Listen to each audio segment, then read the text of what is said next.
Dear students, welcome to my YouTube channel Rainbow Social Study. Rainbow Social Study में आपका स्वागत है। मैं अमरेंद्र कुमार सिंह। आज मैं 10वीं कक्षा एनसीईआरटी सामाजिक विज्ञान समकालीन भारत भाग 2 भूगोल पाठ 6 निर्माण उद्योग का प्रश्न उत्तर बताऊंगा। इससे पहले मैंने पाठ 1 संसाधन एवं विकास, पाठ 2 वन एवं वन्य जीव संसाधन, पाठ 3 जल संसाधन, पाठ 4 कृषि, पाठ 5 खनिज एवं ऊर्जा संसाधन का प्रश्न उत्तर बता चुका हूं, जिसका लिंक आपको डिस्क्रिप्शन में मिल जाएगा।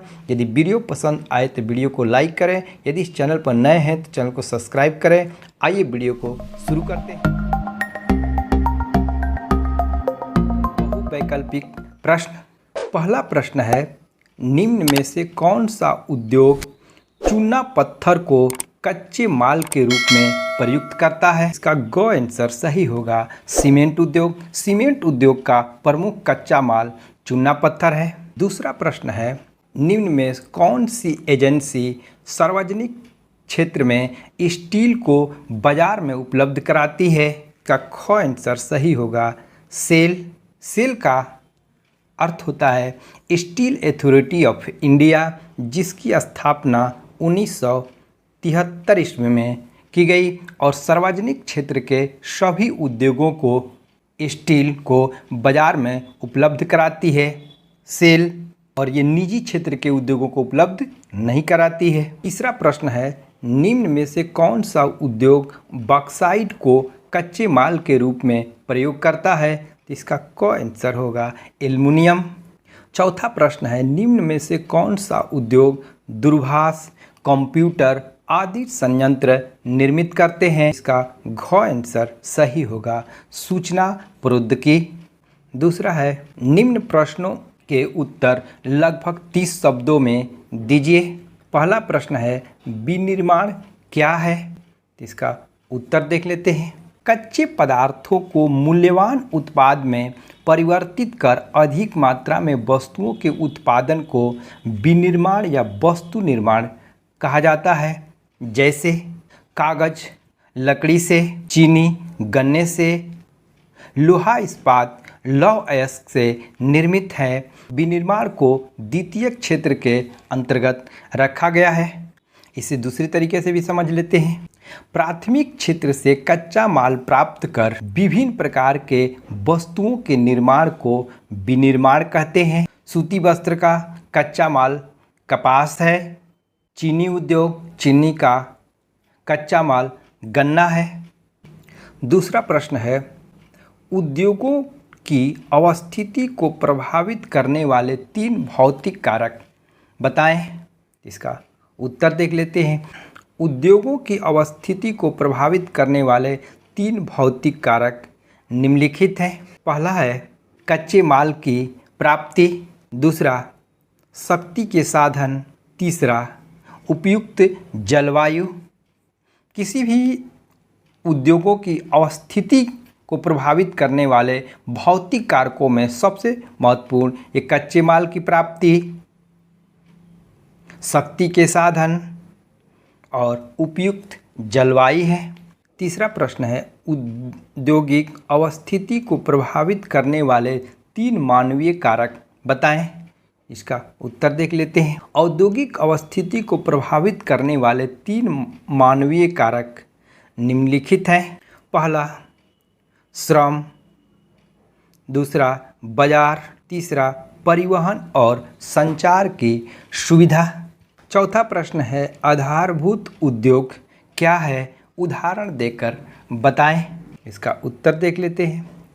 जो उद्योग दूसरे उद्योगों को कच्चा माल और अन्य सामान की आपूर्ति करते हैं उन्हें आधारभूत उद्योग कहते हैं।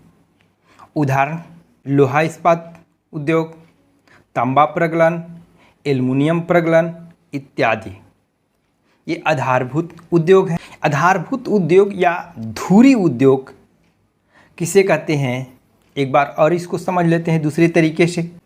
आधारभूत उद्योग किसी भी उद्योग का आधार स्तंभ होता है और इसके बिना विकास की कल्पना नहीं की जा सकती है। जैसे लोहा इस्पात उद्योग को आधारभूत उद्योग कहा जाता है, क्योंकि सुई से लेकर के बड़ी बड़ी मशीनें तक लोहा इस्पात के बने होते हैं। इसलिए लोहा इस्पात उद्योग को आधारभूत उद्योग, धुरी उद्योग या सभी उद्योगों की जननी कहा जाता है।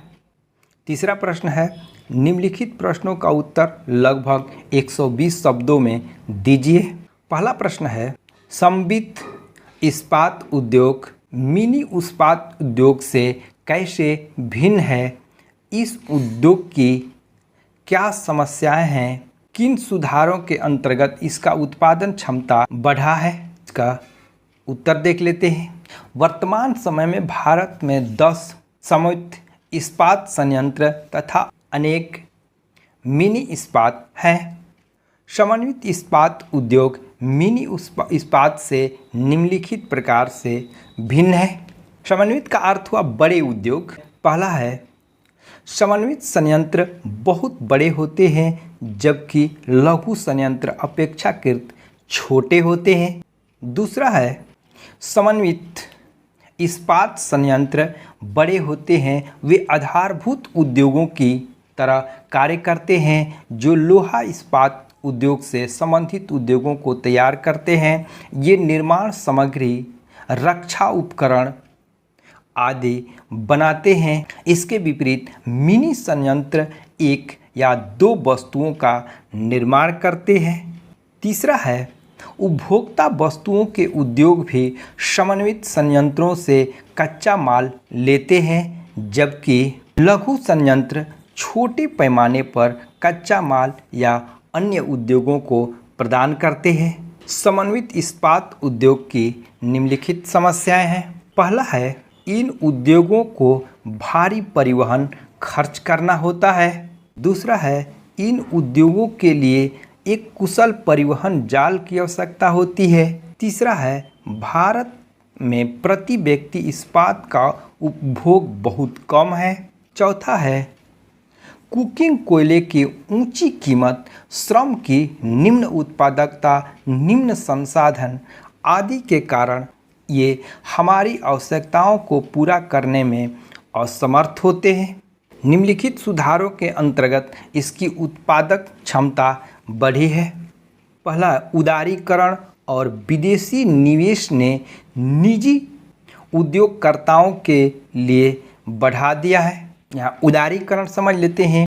उदारीकरण लाइसेंस और कोटा की अनिवार्यता को समाप्त कर देना ही उदारीकरण है, या सरकार द्वारा लगाए गए अनावश्यक प्रतिबंधों को समाप्त कर देना ही उदारीकरण है।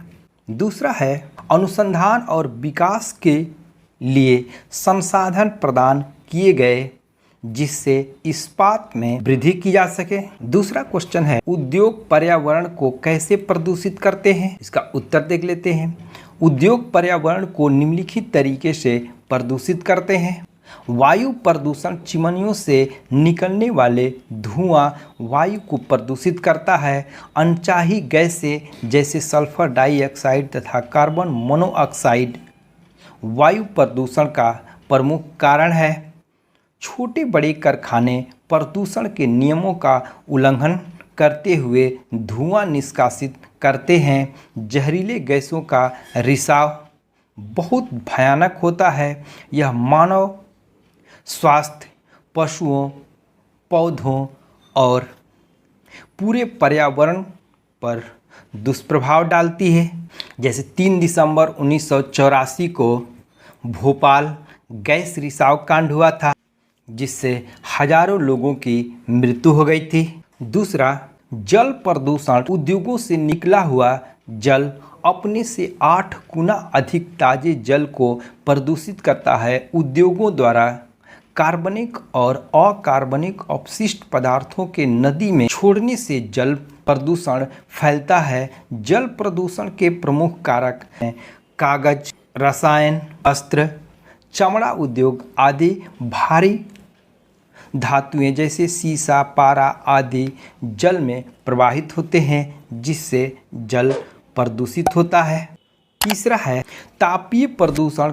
कारखानों तथा ताप घरों से गर्म जल को बिना ठंडा किए नदियों और तालाबों में छोड़ देने पर तापीय प्रदूषण होता है। परमाणु ऊर्जा संयंत्रों के अपशिष्ट एवं परमाणु शस्त्र उत्पादक कारखानों से जन्मजात विकार आदि होते हैं। चौथा है कुछ उद्योगों से ध्वनि प्रदूषण होता है और इससे श्रवण अक्षमता ही नहीं रक्तचाप आदि समस्या भी उत्पन्न होती है। औद्योगिक तथा निर्माण कार्य गैस यांत्रिक जनरेटर और आदि की ध्वनि उत्पन्न करते हैं जो ध्वनि प्रदूषण का कारण बनती है। तीसरा प्रश्न है उद्योगों द्वारा पर्यावरण निम्नीकरण को कम करने के लिए उठाए गए विभिन्न उपायों की चर्चा करें। इसका उत्तर देख लेते हैं। उद्योगों द्वारा पर्यावरण निम्नीकरण को कम करने के लिए निम्न उपाय करने चाहिए। पहला है जल का कम से कम उपयोग करें तथा पुनः उपयोग और पुनः चक्रण करें। जल एक नवीकरणीय संसाधन है, इसका बार बार उपयोग किया जा सकता है। दूसरा है जल संग्रहण कर जल आवश्यकता को पूरा करें। तीसरा है नदियों और तालाबों के जल में अपशिष्ट पदार्थों को प्रभावित करने से पहले उनका शोधन करना चाहिए। चौथा है भूमिगत जल के अधिक निष्कासन पर कानूनी रोक लगाई जानी चाहिए। पांचवा है वायु प्रदूषण को कम करने के लिए कारखानों में ऊंची चिमनियां तथा गैसीय प्रदूषक पदार्थों को जलीय रूप से पृथक करने के लिए उपकरण लगे हों। छठा है कोयले की जगह तेल और गैस का उपयोग करें, धुएं के निष्कासन को कम किया जाए। सातवां है मशीनों उपकरणों तथा जनरेटरों में साइलेंसर का प्रयोग किया जा सकता है। यदि वीडियो पसंद आए तो वीडियो को लाइक करें। यदि इस चैनल पर नए हैं तो चैनल को सब्सक्राइब करें। पुनः मिलते हैं अगले वीडियो में।